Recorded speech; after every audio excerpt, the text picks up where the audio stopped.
राहुल गांधी और अब खड़गे जी के बयान के बाद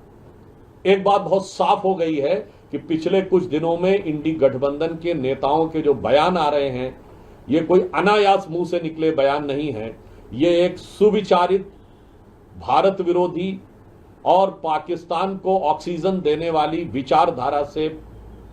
पोषित होकर आने वाले बयानों की श्रृंखला है। इंडिया गठबंधन का नाम इंडिया रखना मुखौटा है। अंदर से ऐसा दिखाई पड़ता है कि ये पॉपुलर फ्रंट ऑफ पाकिस्तान होता चला जा रहा है। कांग्रेस की सोच राष्ट्रवाद के लिए जितनी छोटी है, आतंकवाद के लिए उनकी खाल उतनी ही मोटी है। कांग्रेस अध्यक्ष मल्लिकार्जुन खड़गे जी द्वारा आज भारत की सेना के अप्रतिम शौर्य और पराक्रम के प्रतीक ऑपरेशन सिंदूर को छुटपुट घटना कहना न सिर्फ निंदनीय है, बल्कि भारत की सेना के शौर्य और पराक्रम और 140 करोड़ भारतवासियों की भावनाओं का अपमान है। इससे पूर्व राहुल गांधी जी अनेक प्रकार के अवांछित और अनर्गल बातें करते हुए भारतीय विमानों और इनके बारे में न जाने किस प्रकार की बातें कर रहे हैं, जो वो फितरतन पहले भी करते आ रहे हैं। पहले राहुल गांधी और अब खड़गे जी के बयान के बाद एक बात बहुत साफ हो गई है कि पिछले कुछ दिनों में इंडी गठबंधन के नेताओं के जो बयान आ रहे हैं, ये कोई अनायास मुंह से निकले बयान नहीं है। ये एक सुविचारित, भारत विरोधी और पाकिस्तान को ऑक्सीजन देने वाली विचारधारा से पोषित होकर आने वाले बयानों की श्रृंखला है। खड़गे जी का यह बयान यह भी दर्शाता है कि इंडिया गठबंधन नाम रख लेने से कोई दिल से इंडियन नहीं हो जाता। आज इस तथाकथित इंडिया गठबंधन के नेताओं के बयान जिस तरीके से पाकिस्तान की मीडिया में, पाकिस्तान की संसद में, पाकिस्तान की डिफेंस फोर्सेस की ब्रीफिंग में पाकिस्तान द्वारा भारत के विरुद्ध अंतर्राष्ट्रीय स्तर पर दिए जा रहे डोजियर्स में प्रयोग हो रहे हैं, मुझे लगता है कि उसके बाद यदि यह अपने गठबंधन को इंडिया गठबंधन कहने का प्रयास करते हैं तो निश्चित रूप से साफ दिखाई पड़ता है कि इंडिया गठबंधन का नाम इंडिया रखना मुखौटा है। अंदर से ऐसा दिखाई पड़ता है कि यह पॉपुलर फ्रंट ऑफ पाकिस्तान होता चला जा रहा है। श्री खड़गे जी को मैं एक बात याद दिलाना चाहता हूं कि पाकिस्तान के प्रधानमंत्री, उनका ऑन रिकॉर्ड बयान है जिसे मैं कोट अनकोट में बोल रहा हूं। शहबाज शरीफ साहब ने कहा कि हमारे सिपह सलार जनरल सैयद आसिम मुनीर ने मुझे रात को 2:30 बजे 9 और 10 की दरमियानी रात को जगाया और कहा कि हिंदुस्तान ने हमारे नूर खान एयरबेस के ऊपर मिसाइल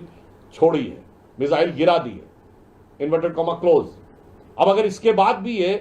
कांग्रेस, खड़गे जी, राहुल गांधी जी को छुटपुट घटना नजर आती है तो यह दर्शाता है कि उनकी सोच कितनी छोटी है। इसके साथ हम यह भी बताना चाहते हैं कि भारत की सरकार और सेना के लिए सराहना के वाक्य न बोलने वाली ये वो पार्टी है जिसने अपने समय में हुए आतंकवादी घटनाओं का सेना के आग्रह और तैयारी के बाद भी एक बार भी जवाब नहीं दिया। ये वो पार्टी है जिसके नेता सिद्धू जी जाकर पाकिस्तान के सेना अध्यक्ष को गले मिल चुके हैं, जिसके नेता मणिशंकर अय्यर जाकर पाकिस्तान में मोदी जी को हटाने के लिए गुजारिश कर चुके हैं और जिनकी सर्वोच्च नेता सोनिया गांधी जी आतंकवादियों के लिए आंसू बहा चुकी है। इस पूरे परिप्रेक्ष्य में देखें तो एक बॉटम लाइन बिल्कुल साफ हो जाती है कि कांग्रेस की सोच राष्ट्रवाद के लिए जितनी छोटी है, आतंकवाद के लिए उनकी खाल उतनी ही मोटी है। आज ऐसा लग रहा है कि कांग्रेस और इंडी गठबंधन के नेताओं में पाकिस्तान में चैनलों में अपनी पॉपुलैरिटी पाने की एक होड़ सी लग गई है। हो सकता है खड़गे जी का यह बयान कर्नाटक की स्थानीय राजनीति से भी प्रेरित हो कि जब सिद्धारमैया जी के बयान को इतनी पॉपुलैरिटी पाकिस्तान में मिल गई तो मुझे क्यों नहीं मिलनी चाहिए। और कांग्रेस में पूर्व मुख्यमंत्री चन्नी जी से लेकर विजय वडेट्टीवार जी से लेकर अनेक नेताओं में जिस प्रकार की होड़ लगी हुई है, तो ऐसा प्रतीत होता है कि वो पाकिस्तानी चैनलों की टीआरपी बढ़ाने के लिए और पाकिस्तान में अपनी पॉपुलैरिटी प्राप्त करने के लिए एक कट थ्रोट कंपटीशन, गला काट प्रतिस्पर्धा में लगे हुए हैं, भले ही इसमें भारत की गरिमा, सेना के शौर्य का अपमान क्यों ना हो जाए। इसलिए हम इस बयान को निंदनीय तो मानते हैं, पर कांग्रेस पार्टी और इंडी गठबंधन की एक सोची समझी रणनीति का हिस्सा मानते हैं। समाचारों के अनुसार मुर्शिदाबाद हिंसा पर एसआईटी की जो रिपोर्ट आई है उसमें बहुत साफ और स्पष्ट रूप से यह इंगित किया गया है कि हिंदुओं को लक्षित करके, टारगेट करके हिंसा की गई और इसमें तृणमूल कांग्रेस के नेता शामिल थे और पुलिस का रवैया हिंसा को रोकने की बजाय तृणमूल कांग्रेस के